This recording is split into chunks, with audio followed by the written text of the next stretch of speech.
So I want first to thank all of you for responding to our call at rather short time. At times of national tension like this, the more the voices, the better it is for everyone. The now famous saying by Edmund Burke holds true, and I quote, "All that is necessary for civil to triumph is for good people to do nothing," unquote. It became necessary for us in the National Peace Committee, the NPC, to try and do something because of the state we find ourselves as a country. Our current situation has no precedent, and it transcends the boundaries of political, religious, or regional affiliations. It is a most difficult time for our nation, and there is no debate about this at all. All voices of reason must rally together before it is too late. The members of the NPC have received calls by well-meaning Nigerians within and outside the country, as well as from our international friends, urging the NPC to wade in and try to douse the tension and find a way out of the current situation. As usual in our methodology for NPC to act, I consulted with various stakeholders who felt it was high time that something was done. After that consultation, I met Mr. President, His Excellency, President Buhari, GCFR, who was very receptive of the idea and wants a feedback after our meeting. So, ladies and gentlemen, we have been careful in inviting each of you to this meeting. We have not done so because we believe you or anyone has a single answer to the questions that plague our country.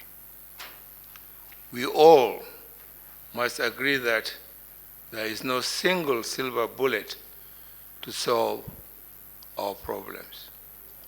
We believe that by reaching out to you, you might identify some of the key problems, share what you can with us, and let us see what we can achieve together. For our current crisis is not only a security issue in the narrow sense of the military definition.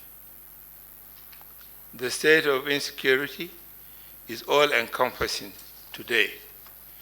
The Boko Haram insurgency, banditry, kidnapping, increasing poverty, the calls for the balkanization of the country from different quarters, the threat of hunger arising from the insecurity that the farmers have faced and continue to face, the increasing sense of collective despair and despondency among the populace. Your Excellencies, distinguished ladies and gentlemen, the proliferation of caliber of weapons, not only in our sub-region in general, and in Nigeria in particular, is worrying. It is estimated that over 6 million of such weapons are in circulation in our country. This certainly aggravated the insecurity and led to over 80,000 deaths. And also, we have close to 3 million internally displaced persons, IDPs. Our security forces are not only overstretched, but understretched, underfunded, and can do with more sophisticated weapons, equipment, and more funding. We believe that Nigeria must find a way out of these problems. Our hope is that among us, by listening to your different perspectives, we can begin to build our confidence among our people so that we can hold together. Our hope is that we should not only share our collective lamentations about our current situation, but propose some concrete suggestions that can point a way forward, suggestions that can inspire more confidence among our people and ensure that our country remains one. It is our expectation at this meeting we'll find out what are the conflict generators and how do we mitigate them. How do we fight crime? How do we empower our citizens economically? How do we strengthen our security our security forces, police, manpower-wise, and equip them properly? Our intention is not so much to ask who is wrong, but what is wrong. Your Excellencies, with these few words, let me once again welcome all of you to now open up the floor for what I expect to be a rather robust and frank discussion. Finally, it is our hope that after this interaction, the NPC will have a second meeting, to inform you, like I said earlier on, we had a meeting earlier today. We believe this meeting we are holding will bring more light to what solutions we can offer. Men and women to perform these security duties are not liking. So if they are not liking, then what is the problem? The problem is how to maintain a new outfit, or how to maintain existing outfit, or how to increase the existing outfit. So now we come to finances. So anytime we talk of strength, we now come with the fear, no finance to support them. Meanwhile, we have private organizations splitting up in different dimensions, all on security. We have non-governmental organizations who are getting for actually faced with the issue of security, and that's why companies employ these people to guard their properties. So now, why can't we make a network of these already existing security outfits and bring them and train them so they can complement the existing direct forces we have, like the Army, Air Force, and Navy. I'm saying this one because if you talk of getting, recruiting new people with the situation facing us now, it will take time to train these new people, but we've already gotten people already trained. The private-owned security outfits are already trained. They know how to observe, how to report, and how to even hold the situation that come before them. So why can't we make a network of these existing private security outfits and then complement the Army and Air Force and police? And also want to suggest the issue of state police. The issue that I've been recording all the time. We must have state police so that now even the governments at the state level, they are complaining. They don't have any direct control for their policemen. They don't have any direct sort of instruction they can give to the police to do certain things at one time. So why can't we give a thought and look at this issue of creating state police? So we have each state. Depends on the strength and requirement. We don't have to give if you are noting or you are permitting places like Kano to create create a state police and then employ 3,000. You cannot do that one in Niger, you cannot do that one in other states, because Kano, by population requirement, they have more population, they have more requirement for police than Niger State or Jigawa State. So each state should be allowed to create, its own state police, put this requirement and then the population and its financial position. And also, the issue of the other issue that bothering security is equipment. We know and observed that the present day criminal operations, the bandits, the terrorists, they are well equipped, they are sophisticated, they have automatic weapons.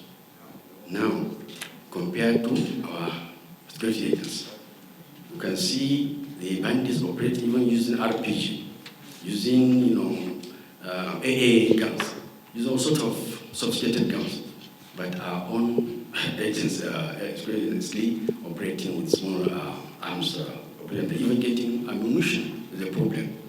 You see a soldier operating a checkpoint and maybe with only one magazine or 2 magazines of ammunition, where you see a group of bandits advancing, passing through that checkpoint.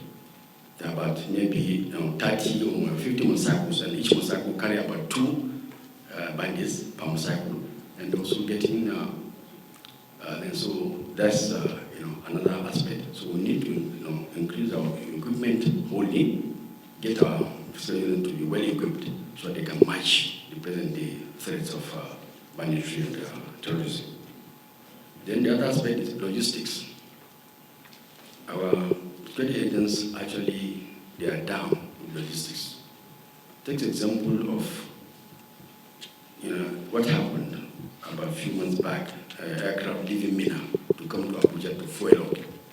So Mina was supposed to have a fuel dump, whereby can take his fuel, do his operation and come back and go back to the base. But he had to come to Abuja to fuel up and then go back to Mina again for continuous operational engagement. So we need a lot of logistics. We need to create depots, dumps, whereby we can have, can support our security agents to get what they want at time they want it, because time is of essence.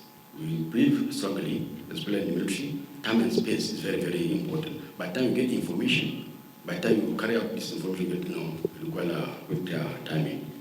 So at this point, I just want to, I have more to say, but I would like to stop here for a while and then give others. I am a lawyer. I work for the Cultural Communication and Legal Resource Center. A few days ago, I joined the Catholic Diocese of Makurdi as a staff of the bishop. I want to thank you, Your Excellency, for this initiative and for the invitation for civil society organizations to participate at a meeting like this. I'm not quite sure this is an occasion for lamentation or to rehash the challenges that have confronted our country, Nigeria, within the last few months and the last few years. We're here to offer solutions, just like you said in your opening remarks, Your Excellency. So I'll go directly to a few suggestions that I think will help the National Peace Committee and possibly the government of Nigeria, to move us from the brink of the precipice that we have moved this country to. My first suggestion is, and I know the Secretariat of the National Peace Committee is well organized enough to identify short, medium, and long-term responses to the situation we have on our hands right now. So that would be my first suggestion. My second suggestion, Your Excellency, will be to say that the manner in which the National Peace Committee is structured is such that it is not able to rapidly deployed crisis spots and maybe deal with crisis situations as rapidly as it should. So maybe what the National Peace Committee can do, depending of course on the availability of resources, is to identify local partners at the regional levels, at the state levels, and maybe seek to work with these regional partners to build peace, to build cohesion, and to build peaceful coexistence. Number 3 is, I don't know the plan, but if we don't already have such a plan, then it might be good to also have a meeting of this nature with the Guild, the Nigerian Guild of Editors. There is a sense in which the manner in which the situation we have in our country right now is reported has a way of contributing to trigger off the situation we have. We have insecurity, but we also have people who are agitating for the breakup of this country, and we need to separate these issues. We have issues of criminality, we have issues of insecurity, but we have issues of, in some cases, valid agitations for the breakup of this country. And I'm not quite sure we see reason why this country should break up. And if we don't, then we need to work towards ensuring that we douse tension and we get these people who are agitating for the breakup of the country to see reason not to continue with their agitations. My last point is, I am aware a few groups here and there are also doing the same thing, or almost same thing as the National Peace Committee. A few days ago, it was reported that former President Obasanjo met with Sheikh Gumi, and they put out a couple of recommendations there which the National Committee can also look at. I am aware there is a network, an advocacy group that is also working towards the same objective as the National Peace Committee. But we can draw in new actors. I'm happy that ALIKO Dangote is here, the Manufacturers Association of Nigeria, the Nigerian Economic Summit Group. These are some of the actors that we can engage towards building peace in this country. My last point, Your Excellency, will be to say that I don't have the mandate of civil society organizations, but I'm sure the civil society organizations that are around the table here will agree with me. On our part, we are extremely very supportive of this initiative, and if there's anything we can do as members of civil society, then we'll be more than willing to support this initiative and to see that we move from where we are to a country that we look forward to. Thank you very much, Your Excellency. Spoken, and it's been spoken and told many, many times that the military lacks equipment or good equipment or sophisticated equipment or modern equipment, give it whatever nomenclature you want to say. While that might be true in certain cases, in military or anywhere, you own a property, whether it's a bicycle or a motorcycle or a car, you must have a good maintenance culture for you to be able to enjoy that equipment, the use of that equipment, and perhaps to save some money. So here, I will ensure, or rather, I will suggest that the military and any other services in the country must double their efforts, must double their learning and contribution to the maintenance, to the good maintenance of equipment that government spends money to buy. At the same time, I would like to add that the training we give the young people in these institutions, whether they are military, they are police, they are prison, custom, name it, you can go on and on and on.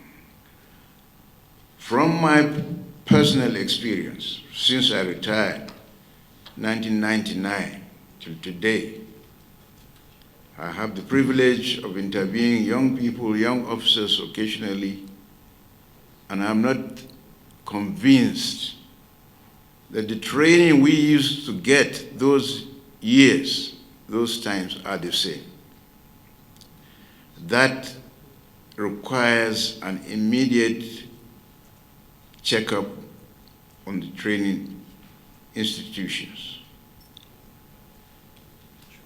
Any soldier, any person that you train or you think you have trained to use equipment, sophisticated equipment, and so on and so forth, if he has not got the correct training, he's a danger to himself and to anybody else. Therefore, we need to really beef up our training in these very institutions. If you take the second point, also on training, but this time training for your intelligence personnel, your warfare personnel, counter operations, and whatever it is. Here too, I have found out that in those days we used to train for something like 18 months, 2 years. Today, some of these young people are trained for only 6 months. And I think that is inadequate. It's very inadequate, especially for a recruit. You get him 6 months, and some of them 7, 8 months, they are thrown into the war front. There's nothing he can do. By the time he hears burst fire, he will scramble, he will run away. This is all part of the training that we're talking about. Why the time for training was reduced and so on, it is the training instructors or training directorates that will tell us that. But I do not think it should be reduced so ridiculously that the young man ends up not having the full knowledge, but perhaps he has only about a quarter or half of the knowledge, and then it's been declared he has graduated. So that's a very serious area that we must lay serious concerns on. Ladies and gentlemen, on this note, I would like to remind you also that when the NYSC program was started by retired General Gowon, that training was scheduled for 6 months. And today you know how many weeks these young people spent in the NYSC training. This training was also supposed to be a bridge for the young person that grows up. He has some little bit of military training here and there. If tomorrow he wants to join the armed forces or the police or whatever it is, at least he has got some little bit of input. It's only about 2 weeks now. They spend 2 weeks in the camp. And I do not know what they learn in 2 weeks in the camp. That probably I will leave it to everybody that is here. The third point in this particular aspect has to do with a total development of strategy. Total strategy has to be developed.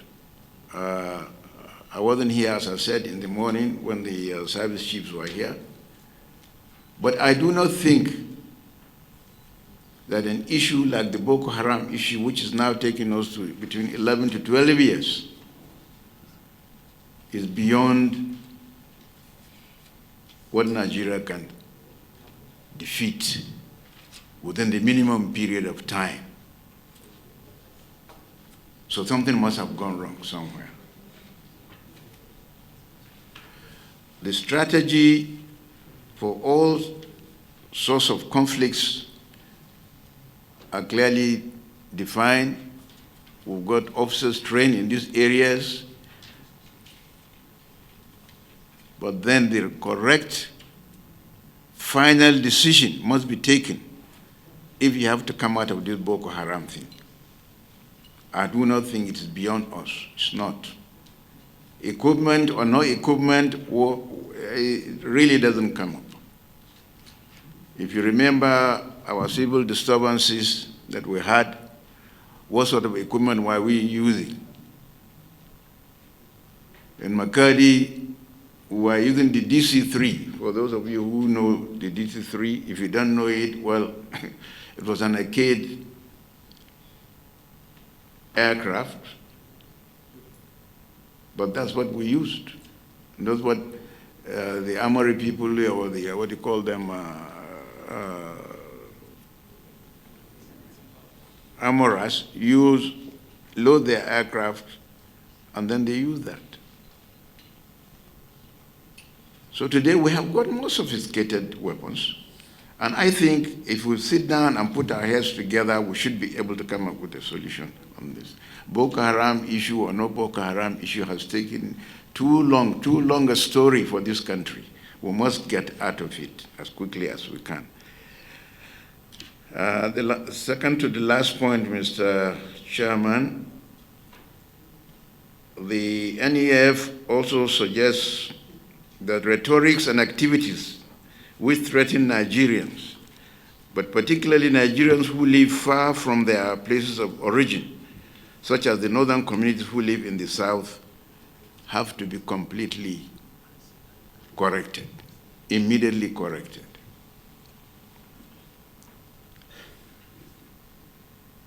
And then the last point, Mr. Chairman, is that we suggest the distance between political elites and between leaders and citizens, which threaten national cohesion and security, also has to be corrected as quickly as possible if we can move forward. Thank you very much. The first issue we want to raise is the issue about justice. And for us, when we talk about justice, it's not just justice that relates to issues at the federal level, but justice to the common man on the streets. Justice when things are simple as somebody becomes a local government chairman and he takes away the land of the common man who uses it to farm. Justice for things as simple as somebody who is a common man who goes to court and even before the case started, he knows that because he does not have money, he has lost the case. Justice for things as simple as how long cases last in court and unending and things like that. Justice in the sense that it has happened over time to some people, and sometimes they live above it, sometimes they don't live above it, but they have not been able to get healed of those inequalities and marginalization and injustice that has happened to them. Our recommendation in this sense is that while we think that the criminal justice system needs to be addressed, we also think that they may not have the capacity to solve all of those problems. So we need to begin to look at issues around transitional justice as a way forward to dealing with the problem we have as a nation. And we think that if we begin to address justice issues, then we can also begin to address issues around insecurity that we have in our country. The second issue for us is about narrative. There's a lot of half-truths, misinformation, and disinformation out there.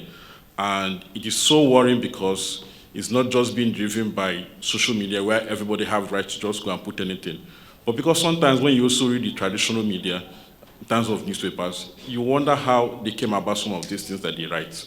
And that's why we totally support one of the issues that one of us raised about meeting with the Editors Guild, to have this kind of meeting and also understand how do we address how reportage is being done in Nigeria, starting first of all with the traditional media, because they are the authorities. People take what they say in the public space as authority. We may have challenges what people put in social media, but for them, their own reporting is very, very important. We also think that while we know that the federal government is trying to address issues around misinformation by trying to put on regulation, we don't think that regulation alone can solve that problem. People need to be empowered with how did they even identify what is misinformation, what is disinformation, and what are fake news in the public space, and how to go about it.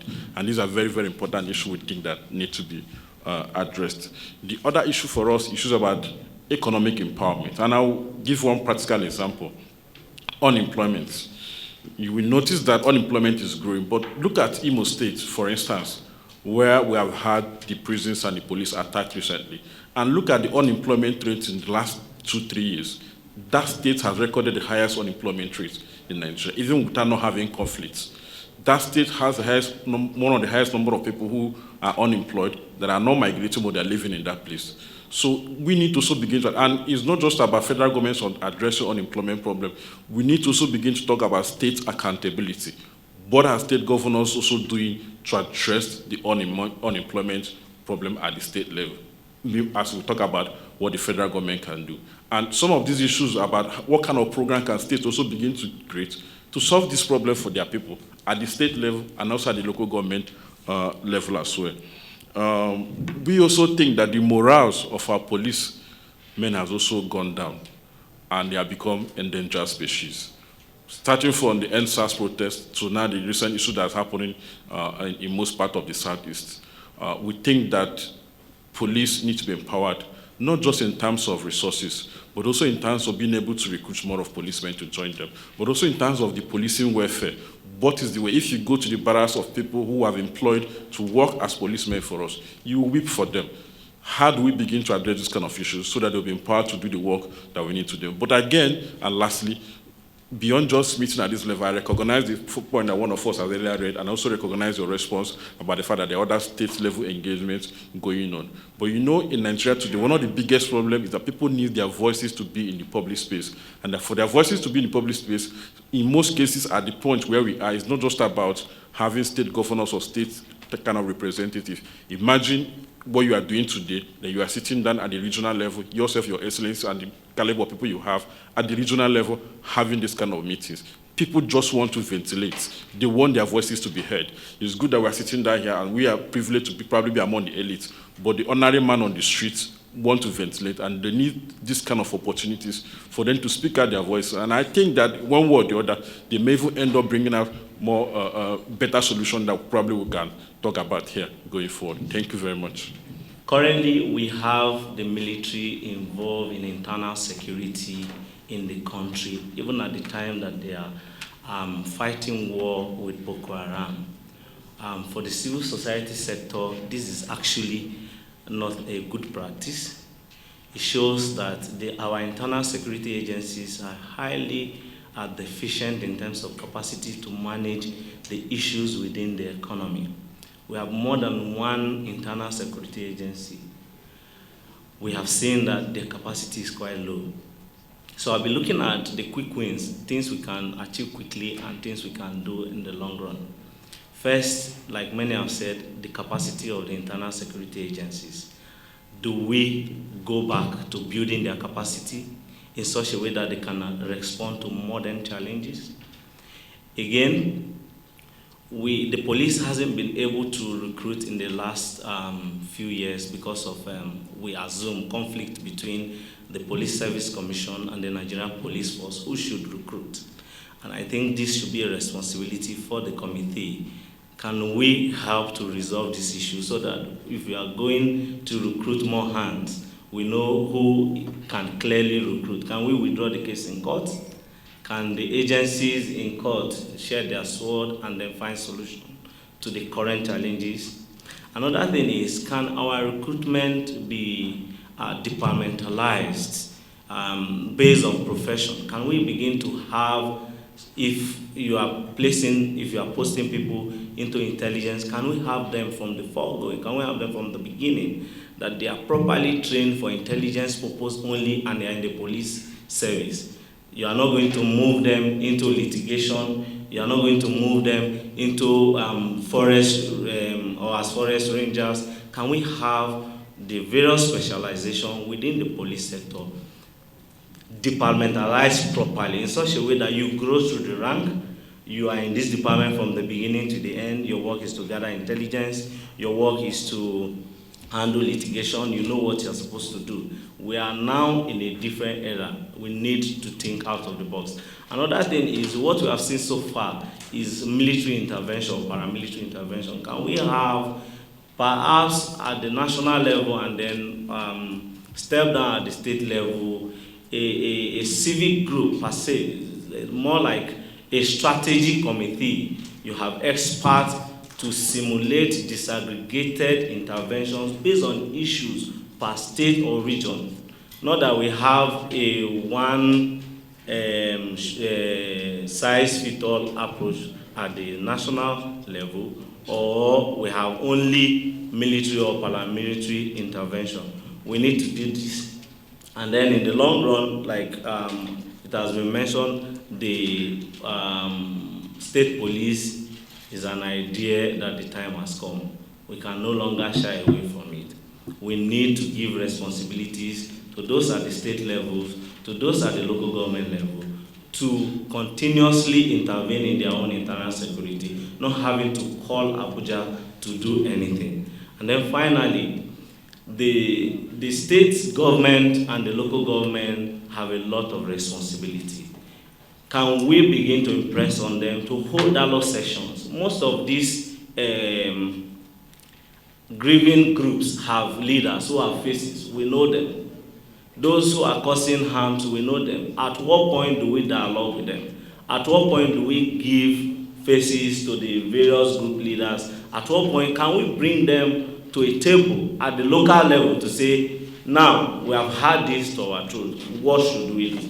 So at this point, I think we should impress seriously on state government to take up the responsibility of providing platforms for dialogues at the community level, not at the larger state level where you sit in a hall or you're on television talking to people, but this should be disaggregated across the board so that community members at whatever level that are having this indifference or these differences can come out clearly to state what their challenges are. Thank you very much. We've mentioned a couple of challenges as well. High unemployment rates, which we also know how this translates to what our society is breeding at the moment, the educational system, and currently our security architecture. A couple of us have mentioned that as well. I think we need to now find solutions which will involve young people and civil society at the table. For me, I would propose a bottom-up approach. Yes, we have been doing a top-down approach over the years. We need to now bring young people, civil society, the community members at the table to discuss these issues. It's more about including young people and people with disability, every other person at the discussion, at the table of discussions to make this decision and to also get intelligence. A couple of, I'm privileged to grow from the military barracks. And one of the things I've also thought about is we have young people who want to join the Air Force, the Navy, and the Army.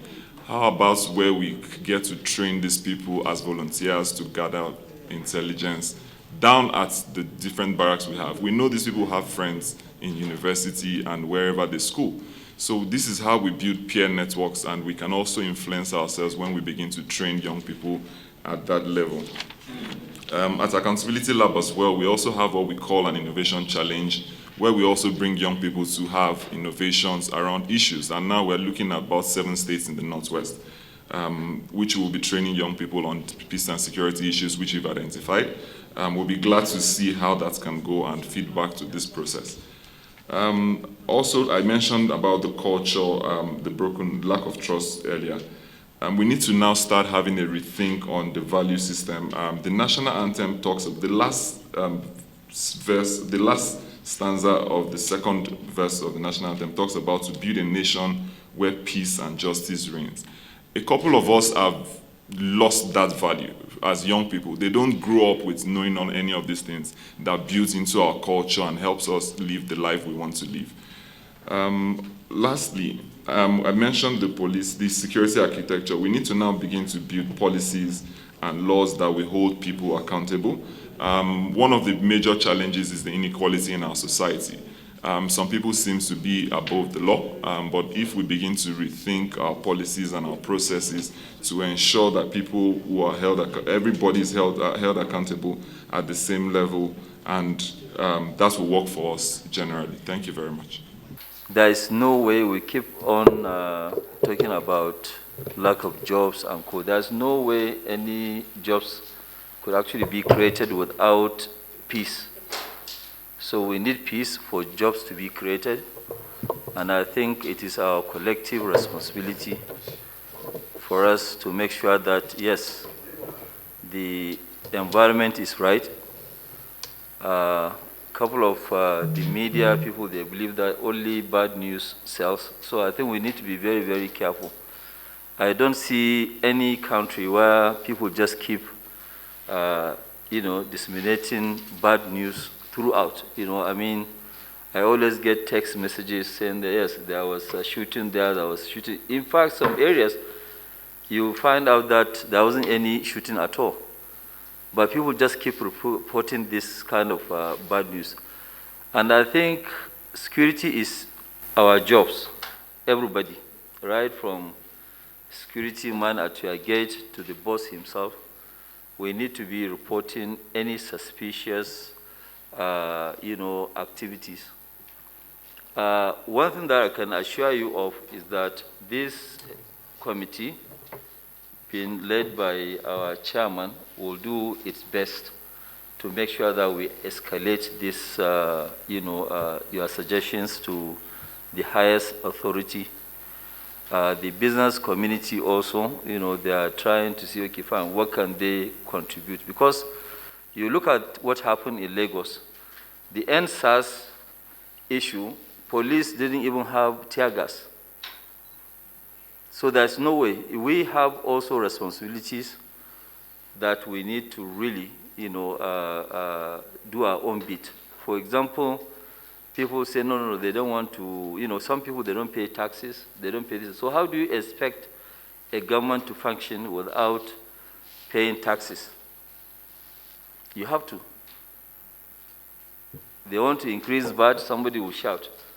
They want to charge right pricing on petroleum products, somebody say, no, you cannot. Okay, so where is the money going to come from?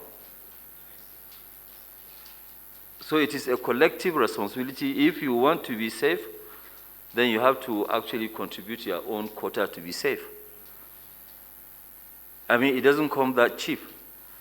I mean, there's no way for us to continue with this sort of thing while we're underfunding the police, we're underfunding the military. You're also asking them to go and recruit. So when they recruit, where are they going to find the money to pay? Because nobody will work. I mean, you can see that we've been fighting about this minimum wage, this or that. So I think we need to really calm down and get together to see how do we make sure that this our country works. The diversity in Nigeria is actually a plus for us. That's why we're a great nation. This nation doesn't have problems in terms of fixing our issues. If we sit down and we articulate our issues, which we have done in the past, the only issue with us is that of implementation. Once we can get the implementation done, I'm telling you, I have not seen any greater nation than Nigeria. So it's not a hopeless case. It's just that we need to do the right things. And it is our collective responsibilities to do the right thing. Everybody in here, we have to contribute our own quota. You just don't go, only in Nigeria, or maybe few Nigerians, when they go outside their country, they always talk down on their own country, which is wrong. When you have issues, I mean, it's like you now having issues with your wife. Are you going to be discussing it outside? No. So please, we must watch what we say, because by you just spreading, I mean, okay, let me give you an example. If somebody is going to come here and invest, you now go and write some fake this. By the time you finish writing something about Nigeria, it's as if anybody that you see in Nigeria is a crook, which is not the case. Of course, in any country, especially when you have 200 million people, you have some bad eggs, but you have also excellent people. You can see in the administration of President Biden, there are more than 8-9 Nigerians that are in his own administration. So if we are bad, they wouldn't be there. The Deputy Secretary of Treasury is a Nigerian. And he didn't change his name. He's still a Nigerian. No matter what you say, he has a Yoruba name. So obviously, we're great people. We're a great nation. But please, let us work together and fix our issues. Thank you. I think they need to do everything considering the people. You have to put yourself in their shoes so that you make decisions that at the end of the day fits them. Because now what the government is saying, that they don't have a monopoly of violence. Anybody can be violent if they want to be. So you bringing in military fighting, it's not working. The solution we are going to bring out at this meeting, whatever it is, if we are going to go with the peace and conflict town hall meetings and everything, whatever we have to do, we have to put it in line of empathy. We have to work with people. These people are the people in the Northeast, if we are going to work with them, the people that their children have been killed, their farmlands wasted, they're living in IDP camps, we have to walk through their experience in bringing in solutions that will fit them, and at the end of the day, they trust the government to even follow them or follow the solutions that they bring out. So that's just my point. Nigeria is a very big country, very united country, very, very correct country, but our politicians are incorrect. I am from the Southwest. My first 20 years as a civil servant was in Gongola State and Adamawa State. And I rose from engineer 2, I became director of civil engineering for Adamawa State. No discrimination. In the early 80s, middle 80s, when you are traveling from Yola to Wukari for parties, your vehicles would stop on the road at Mutumbiu. Fulanis will come from the bush and help you to push your vehicle to one corner. And they will give you mat to sleep in their huts. The second day, they give you warm water to bath. And they give you fura de nono. Today, we are suspecting ourselves because of useless politicians that are ruling us. Ask you to kindly mind your language. No, I'm also a politician, sir. What? So you are useless?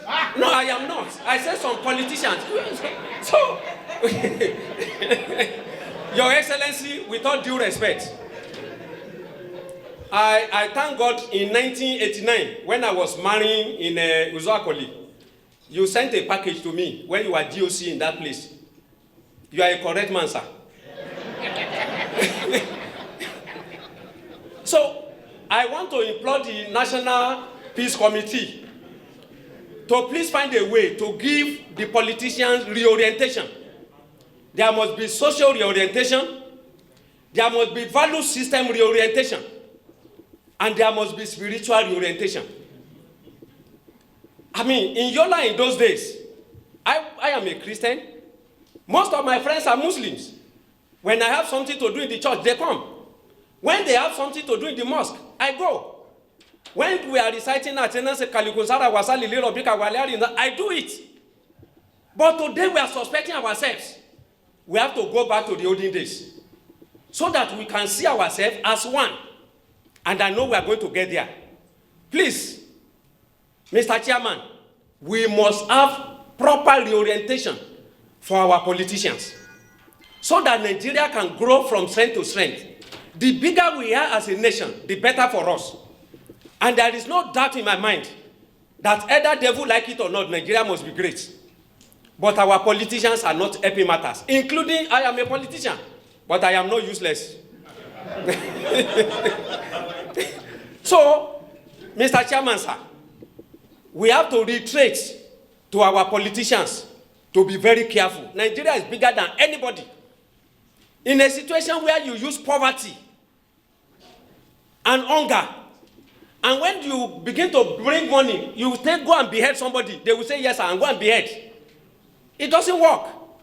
There is no way we can have peace when there is hunger. Money politics must also be de-emphasized. When you pay for your position, when you get there, you are not people's people. You are not people's leader. Today, most of our leaders are dealers. We need to have reorientation. We must de-emphasize money politics.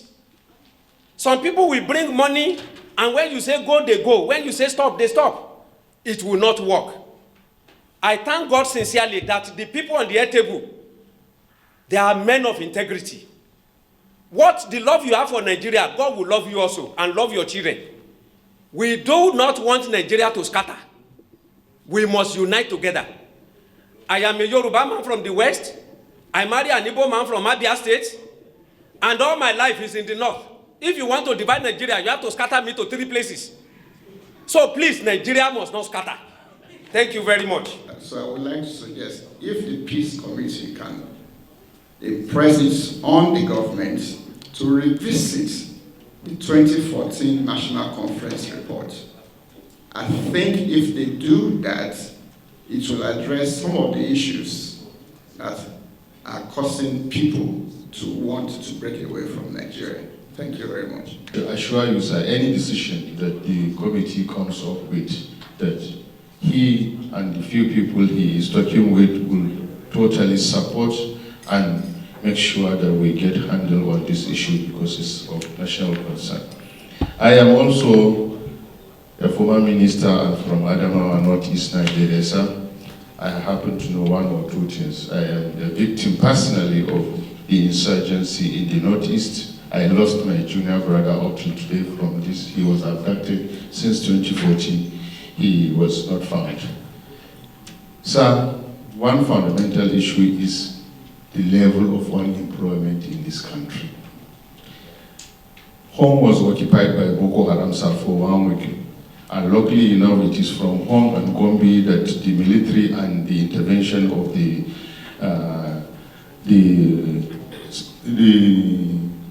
vigilante joined hand and they started upturning the occupation.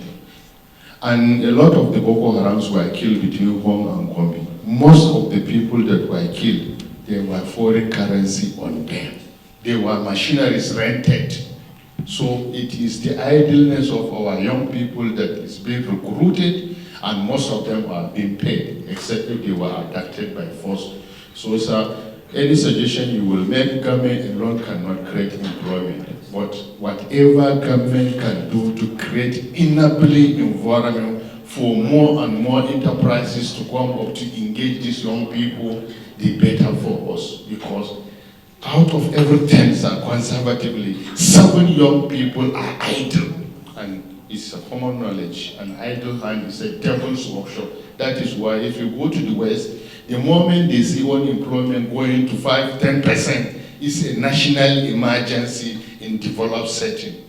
So, sir, this is very important. Whatever government will do, even if it means creating, like what China is doing, development banks and all manner of things, to create entrepreneurship everywhere, to mop up this excess idle hands, the better. Secondly, sir, I want to support another submission by another person earlier. There is an international dimension to what we are facing. Bandits, kidnappers, Boko Haram are one and the same thing. And how do they get their arms? Who is funding them? Please, we should look at this angle. The intelligentsia need to do a serious work on this thing. Because how can you say that Boko Haram is more sophisticated than Nigerian government? Bandits. Sir, I saw a video coming. In my village, helicopter landed and dropped arms for Boko Haram 2–3 days before they came and abducted our community. Who gave them helicopter? Thank you. Finally, sir, I want to say that this agitation, I am a rural person. Home is just one out of 774 local government, but I am a very proud Nigerian. Almost everyone on that table knows me by my name. We are a very small community, but Nigeria is the greatest country. That is why somebody from a small tribe like me will become a minister of the Federal Republic. I have friends and relations everywhere. These agitators who are saying they want to divide this country, when most places now people are coming together, there are people inciting and paying for this agitation because, as someone said, Nigeria as a united nation, it has no limit. It has no limit. God has endowed us. We are a special creation of God. No country in the world that has the endowment Nigeria has. America is special is because of its plurality and diversity. That is what we have. We have about 400 different types of ethnicity in this country. That is, everybody comes into the country with a special trait. And somebody is saying he is going to balkanize the country. We're not afraid. But the united we are the better. Thank you very much, Mr. Chairman. We should not have any illusions about some kind of national agenda that the media can pursue. Whoever reads our newspapers or watches our television will see that people selectively choose facts they want to report on. They legitimize comments they approve of and dismiss those they don't approve of. This is the reality of the media. It is part of politics. It is part of the social setup. And it has a history. It will take a very long time for us to be able to achieve. I mean, the rules are there, just like everything else in Nigeria. We have the Constitution, we have the Code of Conduct, we have everything that should be done properly. We all have rules that says balance your news. We all have rules that says tell the truth, but we don't a lot of the times. And this is because we are governed or influenced by interests. And historically, as you know, the media has also been strong in some parts of the country and is only growing in other parts. So there is that imbalance and sometimes an effort to deal with this kind of news coverage. So I'm not going to be pessimistic. We do speak about these things in the media ourselves. We do try as best as we can to correct them. But we realize that also everybody is running his own business. He's also backed by his own aspirations and values. And the best we can do is to continue dialoguing, to continue calling on our best behavior in terms of this thing, in order that we should do what is good for our country. Because ultimately, even though the media and other political groups pursue their agenda, they can only do it if there's a country. And we do recognize that the way things are going, Mr. Chairman, you have said it all. That's why when I was listening to some of the comments and the suggestions, I think your speech captures it all. We are on the brink of a precipice, as you said. And I think what we should concentrate on is what steps do we take to take us back. All this business of unemployment, what the politicians are doing, we all know that. These discussions have been going on forever. We have conferences every other day in this country. And we say the same things. The issue is, if things are so bad, the chief responsibility is the government at the center. If the Peace Committee is able to talk to them, we should tell them to really take a good look at themselves and correct what is going on. If governments have problems, they change the way they are run. This is what happens. But if you have a problem and you continue in the same way, what you are saying is that you don't want to solve the problem. And we now come and say, oh, it's the media, oh, it's the politicians. We are all in this together. And I think the Peace Committee can, of course, engage the media. Somebody mentioned the Guild of Editors. The owners of newspapers are the Proprietors Association. Indeed, Mr. Sam Amuka, who is a member of your committee, is one of these members of the association. So you can engage them. They employ the editors. And through what they say and what they don't say, the editors do their work. So I think if you want, at that level of the media, you can engage the Proprietors Association. But I think the bigger job of the committee should be to engage the government. If things are not going well, what is to be done? Thank you, Mr. Chairman. The basic thing here is, come to think of it, you were the architect in the production of the Constitution, which expunged the traditional rulers from the Constitution. So, if your child is in a school and his name is not in the register, he is not in that school. So basically, we should, the definition of the traditional ruler should be put back in the Constitution to start with. Otherwise, we are non-entities, and we're completely disabled, disarmed, and we're not in the protocol list. Even in the churches, when they pray, they forget to pray for the traditional ruler. They pray for everybody else. You know, it's so basic. It's embarrassing. I mean, the Russians, the Tsars were killed, the French Revolution killed all the noblemen, you know, and here with the stroke of the pen, we were just being removed from the Constitution. Since 1999, the Constitution has been amended by the politicians as they go along. And it's not that we've been quiet, we've been asking for our names to be put there. Don't give us any function. Just let us be acknowledged as existing. And that will bring back our respect. You get to the stage where, I mean, in the creeks and in other places where people go there and do all the things to make more money. Of course, he who pays the piper calls the tune. So we have that basic thing. It's not, morally, we are people who have made our marks in our various fields of endeavor. So we can still stand there without losing face and try to do what we can do. And we're doing our best. Here again, we need to have this thing done so that at least the traditional rulers are defined in the Constitution. They can be told to be an advisory role of a specific or general nature, it doesn't matter.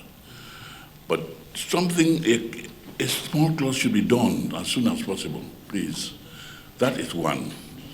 The other thing that you will find that the traditional rulers, the vigilante groups and this and that, the local government chairman had taken over the security apparatus at the local government level. Before now, the traditional rulers used to be in charge, or secretary to the security committee there. But now we have the local government, and they also look down on us and try to feel as though we want to be seen, not to be heard. So here again, we need to look at that carefully. The politicians somehow along the line also seem to be scared of the traditional rulers, as though we're going to change our toga to go into politics. We are politicized, and we really don't take part in partisan politics. The only thing is that as traditional rulers, we have to toe the line, any government in power. And so it's not that one is taking side with one party or another, no. We have to see that there is peace and equality.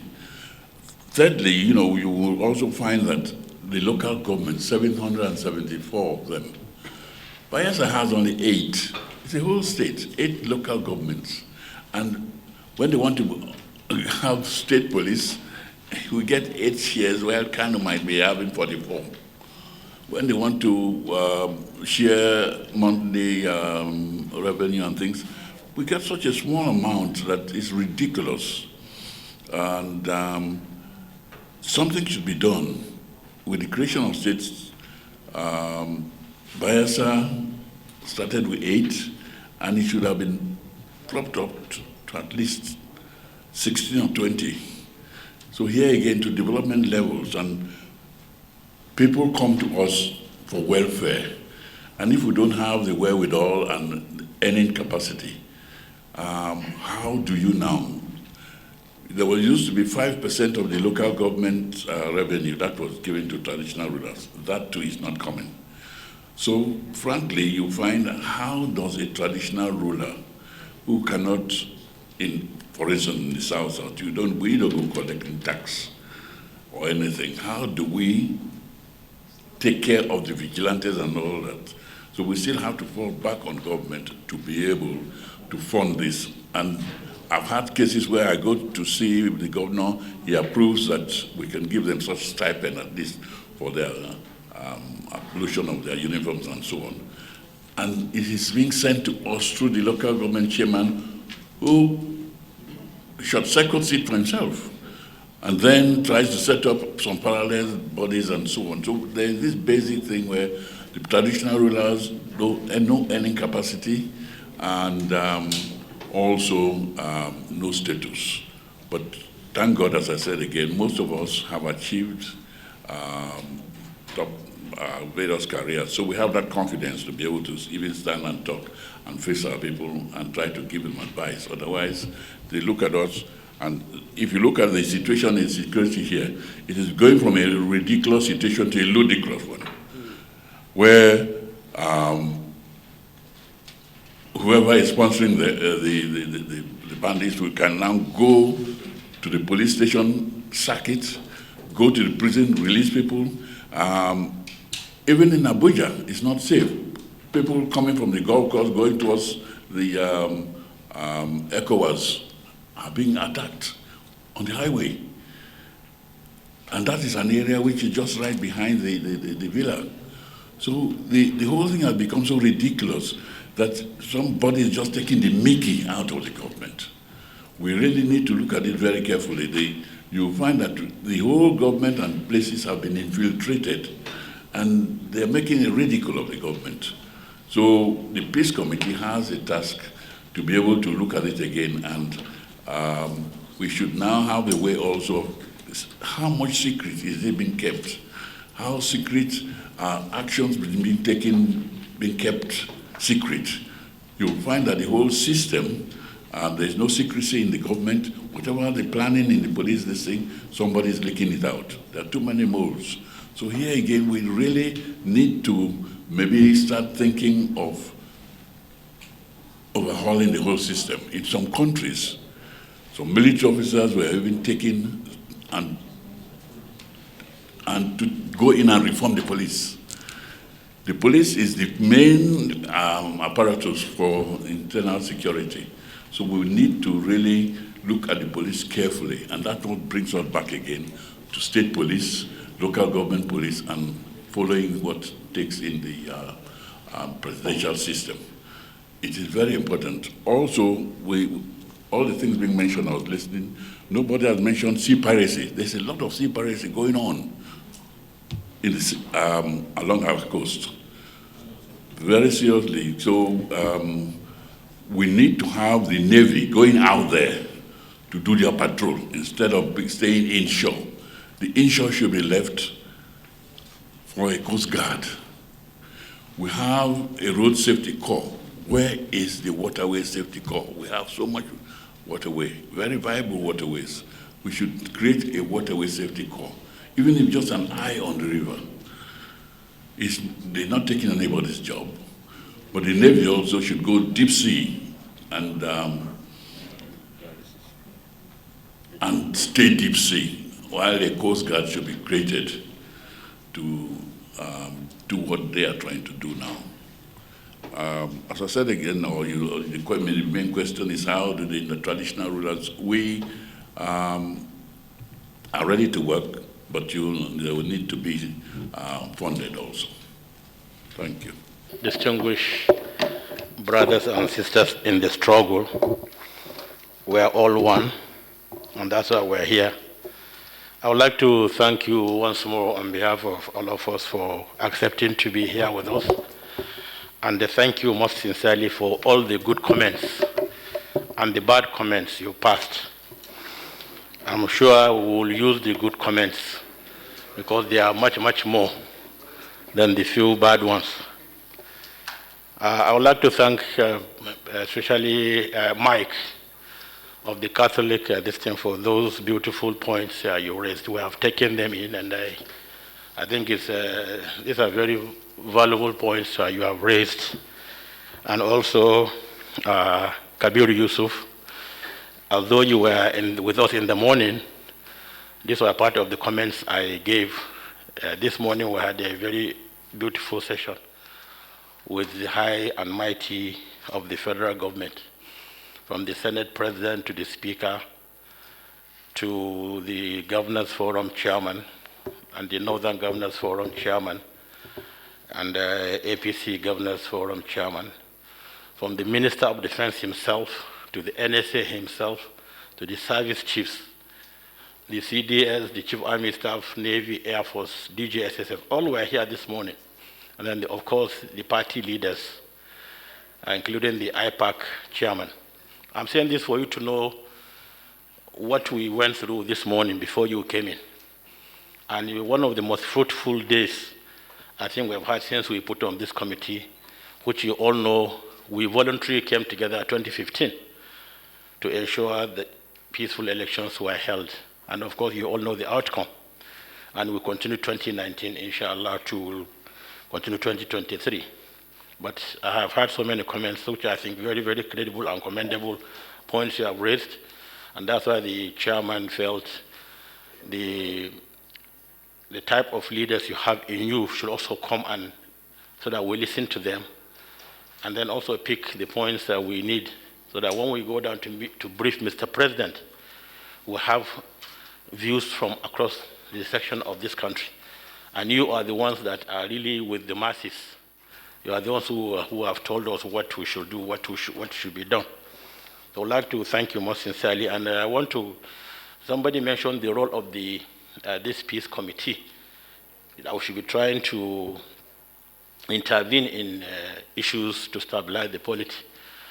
If you remember, after the 2015 elections and the swearing of Mr. President, President Buhari, when we visited him, he promised to make the peace committee a standing committee that he would send personally to all trouble spots when the need arises. But from that time to now, that thing was not done. Therefore, peace committee is a voluntary committee, not being funded by government. Therefore, unless we, on our own, see issues that we need to rise up to the occasion like this one, call on people like you who believe in what we do. Without forcing you, you are all here. Without forcing the meeting in the morning, all of them were around. And we don't have any constitutional role to do that. It's just because people respect our views. Because we're sort of, let me say, liberal, we're impartial, and we're, let me say, elder statesmen. So we don't have any constitutional power to summon anybody. But of course, when there's a crisis anywhere, we can decide voluntarily to go there, intervene, or mediate, and inshallah, we'll have a very good solution to that. And the very useful engineer of road maintenance, thank you very much for your comments, for your very useful comments. You are a very useful engineer, and you gave us very useful comments. And you have made very valid points, which we have grown to know in our family, in where I come from. And I want to let you know, because some of you were not born when some of us started this interfaith work. Like so many of you here were not born when King Detty Spiff was military governor of Rivers State, then at 24 years, a dashing naval officer. So you can imagine it's about 53 to 54 years from the time he was military governor till now. And he's still serving people, serving communities. And I think it's an important point I'm making here for you to know, for him to still come down here for this meeting, for him to take it serious. I think it's something that all of us should commend him and also learn from him, because he has seen it all. He has seen so many military governments. He has seen so many civilian governments. And he's still seeing more governments by God's grace.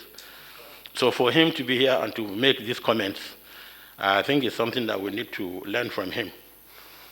So the issue that I want to, for the useful engineer, finally, is that you made very valid comments which are supposed to be our values as human beings, because we did not create ourselves. God created us. And when God was creating us, he did not ask us, where do you want me to bring you into the world? We just found ourselves in various places. Maybe I would have been somebody on the high seas, who knows? But I found myself here today from the northern part, from a Fulani stock, and as a Muslim. So we do not ask God to bring us into the world. So what we need to do is like what Mike really said, is for us to really see who we are and work for humanity, because we're individuals first, yes, but to have to close ranks, work for humanity. And while working for humanity, you have to respect your own religion. And when you respect your religion, definitely you find things going right for you. Christianity and Islam are two major religions we have in this country, and we all know that we have NAREC, in which we meet from time to time to discuss. So the only point I want to add to this one is, when Mike made some comments, I was shaking my head in agreement with him, and also when former Minister Hong also made comments, I would also agree with him. They happen to be from the same part of the country, from northeast, from Adamawa, where they grew up, sort of. I grew in a family where an Igbo man was the closest person to my father.